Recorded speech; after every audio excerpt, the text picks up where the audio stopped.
Bilmez idim dert verer derdimin dermanları. Gün gelir pişman olar nefsinin kurbanları.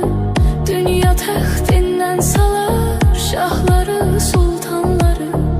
Etibarsiz dünyaya etibar etmek günahdır. İntihar etmek günahdır.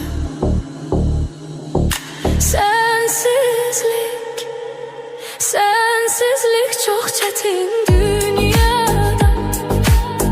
Qəm yazılmış qismətim